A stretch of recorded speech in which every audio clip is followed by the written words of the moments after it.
Guten Tag, it's Rich from Hughes Kettner, St. Wendel, Germany, the legendary Hughes Kettner couch with Devin Townsend and Devin Townsend Project guitarist Dave Young. Gentlemen, thank you very much again for joining us. Sweet. What do you say? Yeah. Yeah, it's great. No, I have a hard time thinking that this couch is truly famous. It is very comfortable, though. It is nice. Yeah, it is nice. We have had a couple of famous guys on it. Like? Come on. You two. We actually drove this couch to Koblenz in Germany, and Alan Parsons Really? sat on it Really? and talked to me. Yeah, really. Get his ass print in it. Yes. So did you say you two sat on this one? You two sat on it, yeah. That's two. That's significantly less epic. Some people would disagree, but for legal reasons, let's... Those are the people we're trying to sell ourselves to. Hey. Right. Exactly, Hey, yeah. Dave and I were speaking prior. We think that you are a disarming interviewer, and you deserve a substantial raise. What do you say? I agree. It's really good. Yeah. Okay, well, that was Devin and Dave, and... yeah. You agree, though? I think I'm all right. You're really good. No, I mean, sometimes it works, sometimes it Too doesn't. modest. Yeah, it's an English thing, as we were also Stiff upper lip. discussing off camera, yeah. Yeah, Emotions, I no. think the thing that makes this couch so famous is your disarming manner. I think you should come back and do more interviews with us. We certainly shall. All right. Let's move into the interview then. I've asked you both about the festivals that you're going to be doing. Tell us a bit more about the future projects for the actual DTP itself. We have been working the Devin Townsend Project, which is much easier to condense to DTP, specifically when you're asked at the border what the name of the band is, and they're not going to know. So you say DTP, and it's a lot easier than Devin Townsend Project. But we've been doing this for maybe about a decade. And at first it was something that was just going to be 4 records long, and it was going to be there to represent, I've got upwards of 30 albums that I've done. So the idea of having a group of dudes come together and initially play that stuff and allow me to represent it live was how it started. But over the course of this, it has evolved into something that is a lot more collaborative. And the last record, Transcendence, did well for us. And moving forward, we have a lot of significant opportunities kind of out of the blue. And as a result of the work that we've done musically and individually, I think we're in a really fortunate position to do something really cool. And so after this bout of touring, we're going to go back and make a kick-ass record, and then we will take that kick-ass record and we will kick-ass with it. And go on tour again. Yeah. Collaboratively, of course. Yeah, well, I mean, it's at first, it's I can't imagine being in a situation where you impose a type of hierarchy on people that you have to live with, where all of a sudden it's like, well, because my name's on it, as a result of that, I do this and you guys do this and we never really interact. It's the level in which we've functioned up to this point just doesn't make that a reality. It's like there's 17 men and women on a tube together hurtling down the freeway into the darkness, and you end up relying on each other. And then after a while, for me personally, I started recognizing that everybody's personality is so strong, and in a subtle way, they've managed to really, because I'm so focused on my own trip, I look around all of a sudden. For example, with Hughes and Kettner, it was Dave, right? Like I hadn't participated in this company at all, but his tone was just. He was working it out and he was going through different things, and all of a sudden I was like, this sounds really good. What do you got going over there? And then he had this whole thing worked out, and I was like, that's a cool pedal. Oh, that's a cool amp. And that's the same with Beav and Ryan and Mike. Everybody has really worked on their gear to the point where I'm like, well, now the next things that we could do would be to put a period in this sentence, because the run-on that I do is crazy, isn't it? It's crazy. I just keep going. I'm like the Energizer Bunny.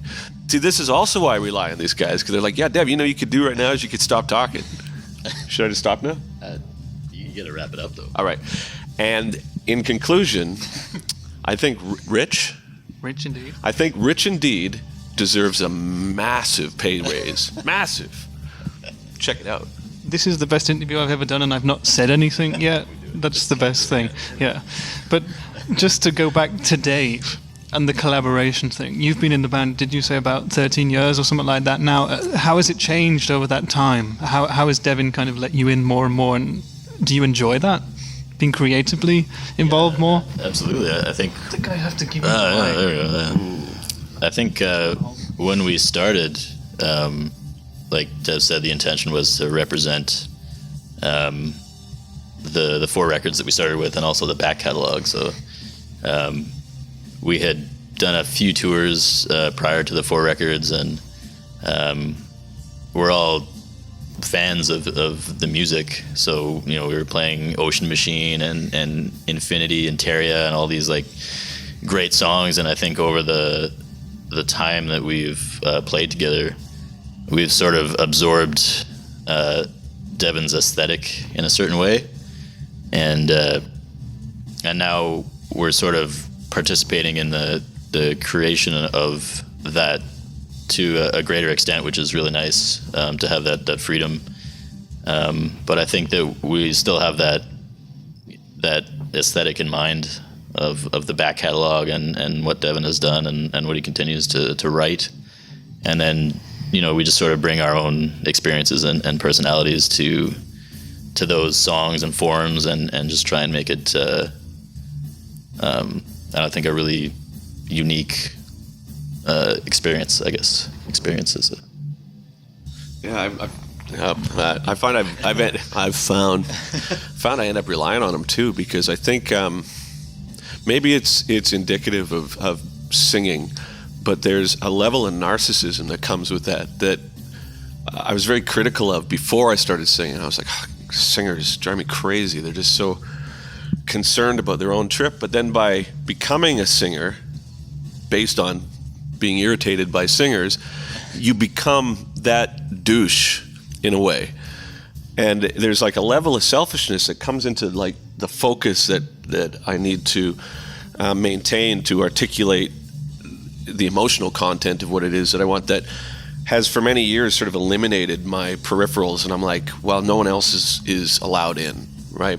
But then I found after a while that with that comes a point where your identity becomes so heavily invested in what you do that if you stand back from that, you realize that if you're the type of person that without your music you cease to exist, it's not healthy just on a human level. And in terms of the growth that comes from being a father or being in relationships with other people, being around a group of guys that have been so supportive for so long, and during those periods where I'm just like, oh, it goes like this, they're not like, or it could be this way. But now we're at the point where I recognize how lucky I am to be with these guys in particular, because everybody in the band, like yourself and Mike and Ryan and Beav, everybody's got such a different musical background and focus that what comes together is greater than I can do on my own.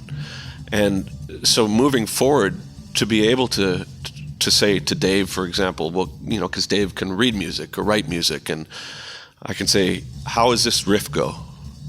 And then you can articulate that to the rest of the guys. And, Beav really likes rockin', really hard rockin' music, and Ryan is really progressive, and Mike likes electronic stuff, and Dave's kind of a combination of a lot of those things. And so moving forward, I find myself in this fantastic position of like, not only can I do whatever I want, but I'm surrounded by a group of peers that can articulate this in a way that on my own, I just don't know if I'd have the patience to do anymore. So I think the future is really bright for us. I think there's aside from like creating something as Devin does, I think that we've all found that there's like a really satisfying aspect to executing someone's vision in a collaborative way, but even not so, when it's just like it goes like this. There's like a certain satisfaction into like nailing that someone else's vision and executing that and backing that up. And I think that we got to the point where that was like solidified, and now it's a little more collaborative, and it's really cool. Very cool. I think this is probably just not like, could you just hold this for me?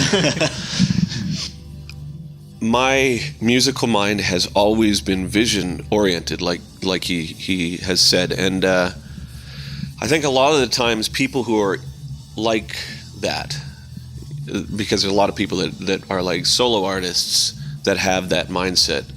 For example, when I participate in a musical or a creative thought, often from the gestation, I'm aware of what I want it to represent at the end.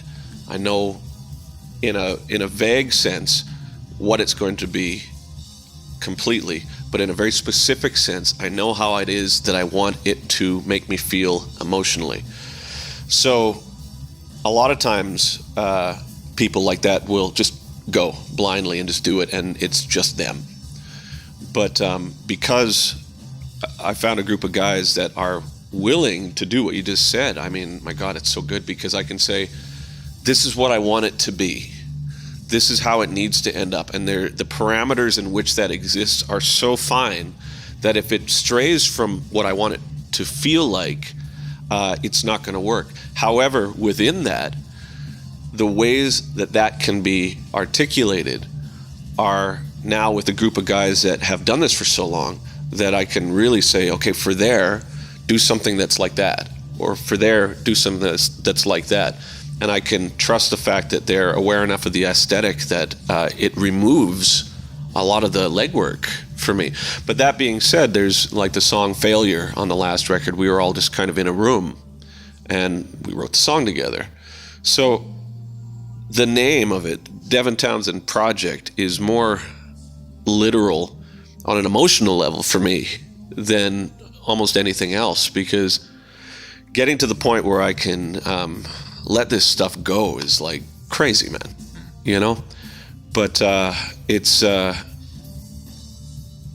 has the potential of becoming something that is really great, I think. And the more we do together and the more we stick together through the hard parts, as being in any relationship will bring, results in something that is really strong. How long has the process been for you guys, this process of change? I mean, Dave, from your point of view, this is quite surreal right now. I just want to You deserve a raise. How long has the kind of the process of change been for you? Kind of putting your own, let's say, emotions and personality imprints into songs which come from Devin, or ideas that come from him, and how difficult has it been for you to do that? You enjoyed it as a challenge? Very much so. Do you want to? Yeah, it's probably. Yeah, right. Or headsets. Yeah. Jeff Tate. I've enjoyed it very much. I mean, I grew up playing classical piano, but I had never played keys in a band until I joined the Devin Townsend band. That was my first experience, like playing keys in a band, which is kind of crazy. But so originally it was like learning the old stuff, and then Devin really was specific in directing how to play the stuff that we were writing at the time, or he was writing at the time, Accelerated Evolution. So it was really like supported in that sense, that I was very directed. And then as we did more and more records, I think that maybe Dev came to trust that I would play something correctly. More so than me a lot of the time. So yeah, we did Syncastra, and then when we started doing the 4 records of the Devin Townsend Project, records like Key and Ghost, where I had a lot more freedom to sort of play what I would play. And I think that's where that collaboration started, and just sort of like trying to put my personality into the aesthetic that Devin was trying to achieve. And then it was sort of similar when I started playing guitar, where learning the back catalog and learning the so many records, man. Oh my God. We did these 4 shows in London. That was all 4 of the first DTP records, one day after the other. That was punishing. It was like 65 songs or something. It was crazy. But within that, which was great, within that, which was great, is a lot of the times when I write in the studio, I've got a certain amount of facility as a guitar player that allows me to basically play whatever it is that I imagine. But I'm also profoundly lazy when it comes to playing it correctly live, because my role a lot of the times as a singer or as an entertainer even, I take that really seriously. So with Dave, which is great, and much to his chagrin sometimes, is I'm like, hey, I did this thing in the studio that I could only play once.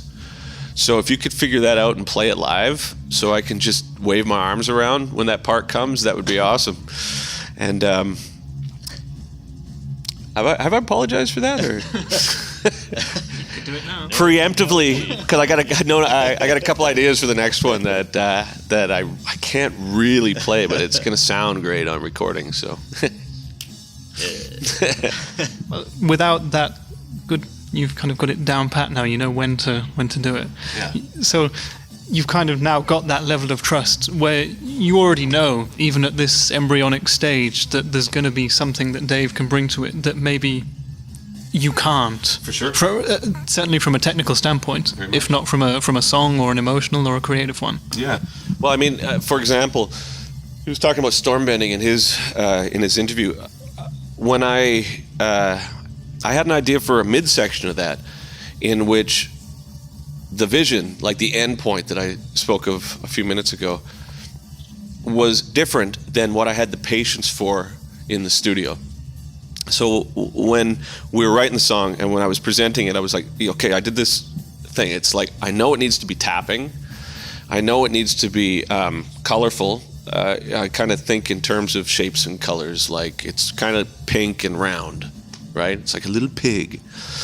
But I'll say these are the chords, and I would really like it that within the tapping thing if we hit this note and this note. But from there, I'd like it to be more complicated than I have the patience for. And so you went back, and then between you and Mike too, right?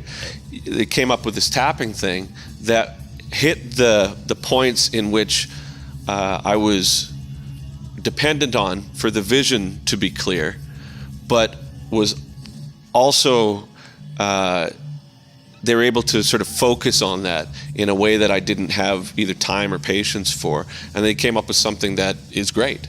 So when they came, they're like, what do you think of this? And I was like, oh, perfect, like that. And so in that way, for me, as a creative entity, it allows me to, it's perfect because I'm able to say something here that's complicated. And same with drums, same with bass, same with everything. And to be able to focus on my strengths as opposed to try and achieve everything. I mean, I've been making solo records for so long, and there's a certain part of me that is just exhausted of that process. I don't have the same interest in focusing on these things in the way, and even on a practical level, the amount of interviews that I have to do, the amount of traveling that I have to do in order to be a representative of this entity, to be able to sort of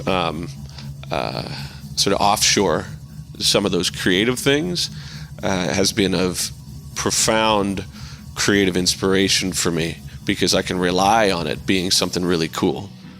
It's also, if it's the same, because everybody in the band has their own projects as well, and you run into situations, I think, with that where you're like, I would like to be able to offshore this part, but typically it comes back wrong, and then I'm wasting time. So to know that's not the case is really good. I got a scratchy nose. Holy cow. I'm going to pass you this. Pass the mic. I got to drop the mic. As the kids say, when something has been said that closes off a statement. You are indeed. Nice. Okay. Well, I'm going to find you a picture, and that's gnarly. we're going to look at... I'm not sure if we can put that into the interview. I guess we're not going to do that, but... Something you can't. Yeah. Go on. While Devin's doing that, I must urge you to go to the individual interviews that we've done with Devin and Dave, which we already did before we did this one, where they talk in a bit more detail about the Hughes and Kettner Grandmeister and Tubemeister Deluxe models that you can see here. After we do this, I think they might play a little bit for us. If they don't, this sentence will no longer be in the interview. But here comes the next one.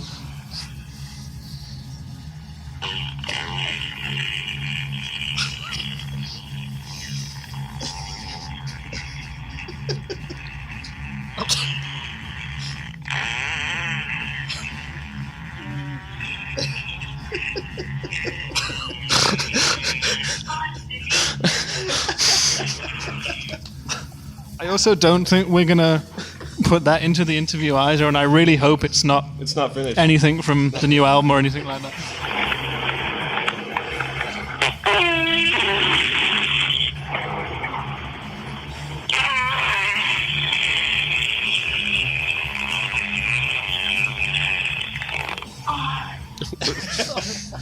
I think it was a rare kind of Canadian duck breed, and It was. Yeah, it's a mallard. exactly. Yeah, it's pining or something like that. So anyway, on that note, I guess we'll leave it there. We could probably talk for hours with these guys about everything and nothing. But this was Devin Townsend and Dave Young. Make sure you check out all the links, which we've put below for you in the description. That's right. Check them out. New record coming, Transcendence from last year. Hear it now if you haven't already. That's right. Dr. Steve Brule, man. Check it out. Check it out. Check it out, hughesandkettner.com, and we shall see you later. Cheers.